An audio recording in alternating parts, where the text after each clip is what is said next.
What if the greatest evil isn't something you can see, but something you can feel? What if the most destructive force in your life is growing silently in the shadows of your own mind? You see, evil isn't always a loud, violent storm. Sometimes it's a whisper, a quiet thought, a small action, one that you barely notice, but one that destroys everything in its wake. The Stoics understood this more than anyone. They knew that true corruption doesn't start with the world around you. It starts inside of you. 1. Toxic envy. Let's start with envy, one of the most dangerous seeds of corruption. Have you ever felt that tightness in your chest when you see someone else succeed? That feeling of resentment, like you're being left behind? At first, it seems harmless, just a fleeting thought. But envy is a poison, a slow-acting toxin that eats away at you from the inside. Envy doesn't just rob you of happiness. It kills your drive, your passion. When you envy someone's success, it's not just about wishing you had what they have. It's about wanting them to lose it. A corrupt mind isn't content with simply desiring success. It wants to tear down the success of others, to feel better about its own inadequacies. The Stoics taught us that envy comes from a place of weakness. It's a lack of self-awareness. You see someone's success and feel threatened, like it somehow diminishes your worth. But the truth is, it only reveals your own insecurities. When you embrace envy, you start poisoning your thoughts. Instead of celebrating others' victories, you wish for their downfall. We've all been there. Someone in your circle gets promoted, gets more recognition, and you feel that sudden pang of resentment. But the real question is, what do you do with that feeling? The Stoic approach is simple. Don't feed it. Recognize it. Let it pass. Understand that their success doesn't diminish yours. Their victories are not a reflection of your failure. When you stop envying others, you open the door to your own growth. 2. Explosive anger. Next is anger. How often do we let anger control us? The explosive rage that takes over when we feel disrespected, misunderstood, or helpless.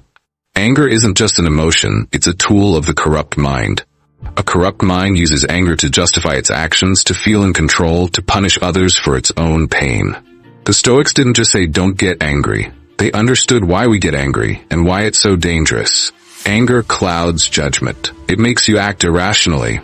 You might say things you don't mean, do things you regret, and in the end, destroy relationships you work so hard to build. Anger is like a fire. It starts small, but if left unchecked, it spreads, consuming everything in its path. The corrupt mind, when angry, seeks revenge. It wants to hurt others the way it feels hurt. And the more you give in to anger, the more control it takes over you. Think about the last time you were really angry. What did it feel like? How did you react? Did you say things that you wouldn't have said otherwise? Did you take actions that you later regretted? Anger isn't just about being upset, it's about losing control of your mind, your decisions, and your power.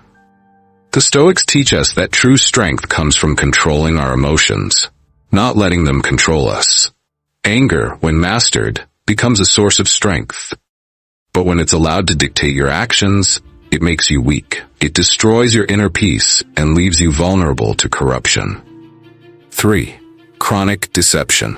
Now let's talk about lies. Those small, seemingly innocent lies we tell ourselves and others. Lies that we justify as necessary or harmless. But lies are never harmless. They are the gateway to a corrupt mind. Lying doesn't just change the facts, it changes who you are. Every lie you tell builds a wall between you and the truth, and eventually you forget what the truth even is. A corrupt mind becomes so tangled in lies that it can't find its way back to reality. At first, a small lie seems like nothing.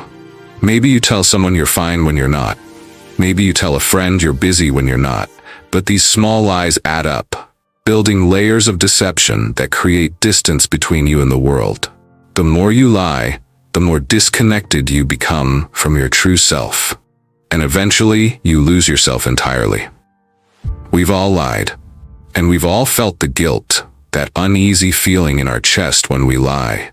But what happens when you keep lying? What happens when those lies become so habitual that you no longer even question them? You stop seeing the world as it is. You stop seeing yourself as you are.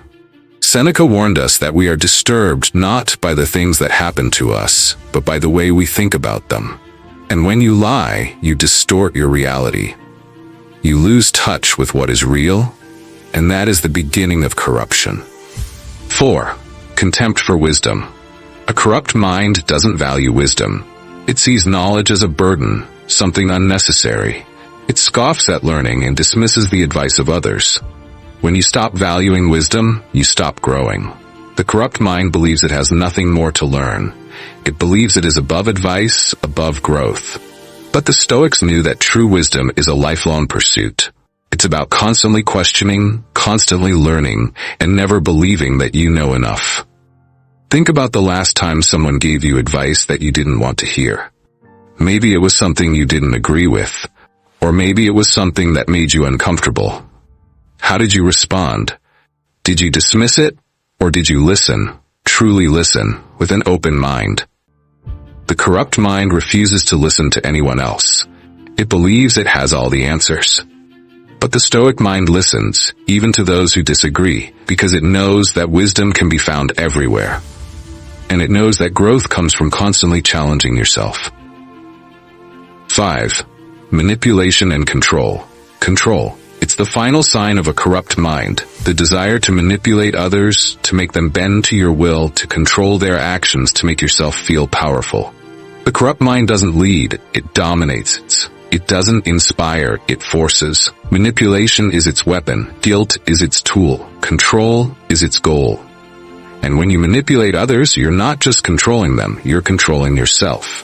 You're refusing to acknowledge that everyone has their own path, their own agency. You know those people who always seem to manipulate others, who make you feel guilty for not doing what they want? Those people aren't leaders, they're manipulators. And it's easy to fall into the trap of manipulation because it feels powerful. But true leadership is about inspiring others, not controlling them. If you find yourself trying to control someone, ask yourself, why? What are you afraid of? What do you gain by controlling others? Because when you seek to control, you lose control of your own peace. These are the signs of a corrupt mind: envy, anger, deception, arrogance, manipulation, and a disregard for wisdom. Each of these signs is a warning, a chance for you to change, and the moment you recognize them, you have the power to fight back.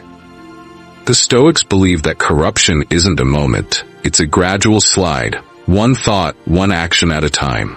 It doesn't happen overnight, but once it takes root, it destroys everything in its path. The question is, will you let it? Or will you recognize it, stop it, and take back control of your life? Subscribe to Stoic Mind for more informative videos and share your thoughts in the comment below. See you in the next video.